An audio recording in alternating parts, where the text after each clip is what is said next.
interactive presentation. If you do have questions, please, interrupt me. It's quite all right. Or use the chat. Hari, my colleague, will be monitoring the chat window. So that way there, in case if you'd rather just type in your question or want me to slow down or go back or something like that, please feel free. And most of all, I want to make sure that everyone enjoys themselves and does learn a little bit of something today. So let's see. First, okay, we're gonna get myself out of the way here. A little bit about me. Along with everything here on the screen, with Trezi, I lead the product development, the design, and the development of the product itself, of the software. And it is a design, communication, and collaboration platform. That's really what it's all about. We are the Zoom of the AEC industry, of the building industry. And I'm the guy that kind of, as the founders tell me, that I'm the face of Trezi.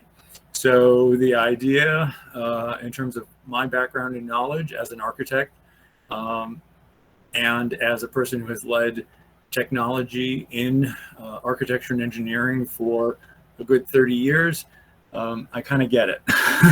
So, and that's only to say that, long time ago, I was in your shoes. I was a student of architecture. I received my Bachelor of Architecture many decades ago, at least 3 decades ago.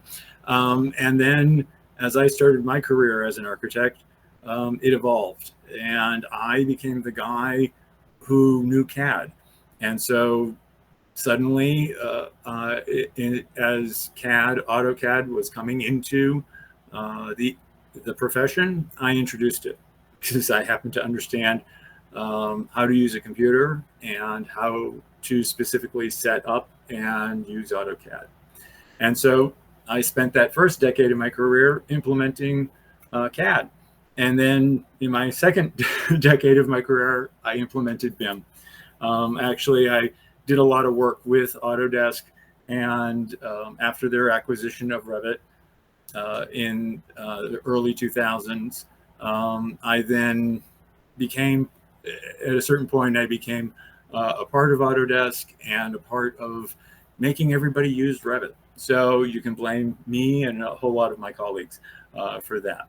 But Revit is a great tool. BIM is a wonderful thing, and it's one of the best technologies going, but not to be undone by XR or this thing called immersive, which is where we are now in what is now my third decade of my profession. And here I am again, helping move the industry into what is next in terms of immersive environments and things like that. And so I do have a non-geek side, and that is, when everything is over and done, I like to, as it says here, pick up my cook's knife and cook. And my background, my ancestors and such are from Italy, and then consider my second home to be India. I've lived and worked in India since 2010. I'm back in the States, but I have a pretty good history of being in India and really have learned a lot and come to appreciate and love the culture of India. So Delhi is my hometown, and that's a little bit about me. These two gentlemen here, some great quotes. There are a lot of these types of quotes floating around. You can find them anywhere, but basically it's about learning and education. What you're going to quickly learn about being an architect or in the design profession in construction is you need to constantly learn, unlearn, and relearn, because things change really quickly. As much as the industry moves slowly, things change very quickly in terms of how we adapt new materials. The way you did something on your last project is not how you're going to do it this time. The technology changes every 6 months, every 3 months. It's very fast and quick. And so you really always need to really be aware of what's going on, and understand how to get the technology to work for you, not you working for the technology. And so that just means to get in there, get under it, and really understand what the concepts are of what it is that the technology's benefits are, and then put it to use, okay? Don't be a slave to it. Let it be the slave for you and get your work done, okay? And I mean that wholeheartedly because it's the only way you'll have a good time with it. So in the building industry right now, and how it relates to your education and such, right now, these are some of the main trends that are out there shaping the profession and the industry that you're going to move into. And as always, it's technology, 3D modeling software, and building information modeling and such. The intelligence, the way buildings go together, is getting embedded into and has been embedded into the software, into parametrics and other ways of embedding the knowledge, the details within the models, so that way they're smart. They become smart and are able to have a life and evolve and be far more productive and effective than drawings, 2D drawings that, you know, back in my day, we never drew more in the morning than we could erase in the afternoon.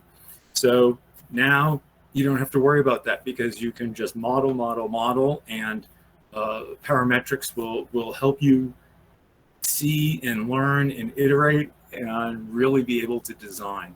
So it's a very cool thing that's happening.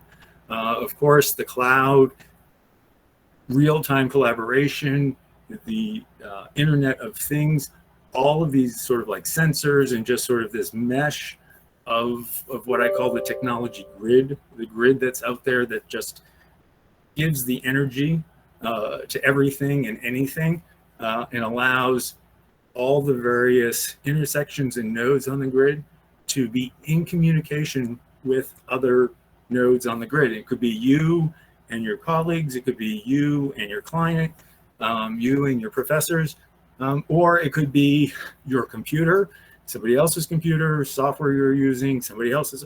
And so all of these things get to connect and communicate and deliver the information. So you could be collaborating with your teammates, and as you complete work, the model is smart enough to announce to the other members that are working on the same model that, hey, this piece is done. Do you want to update now? You don't have to do it. The model takes care of it. So these things are evolving and allow us to work in a way that follows the traditions of practice, but does it in a modern and digital kind of way. So let's take a look at some of the basics about immersive technology.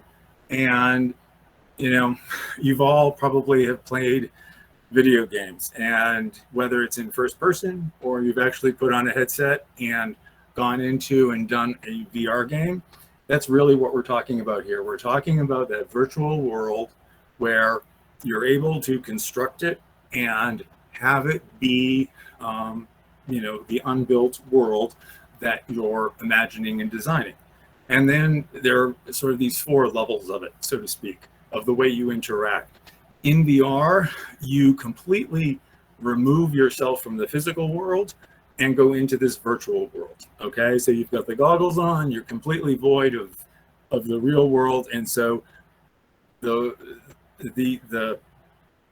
display so close to your eyes, your brain begins to think and tell you that, hey, this is the real thing, and suddenly, you know, you're immersed in it. You get emotional reactions. If things are moving fast, your heart starts pumping, you know. And the biggest thing is when the goggles come off, you actually have memories that you think were real of that virtual space.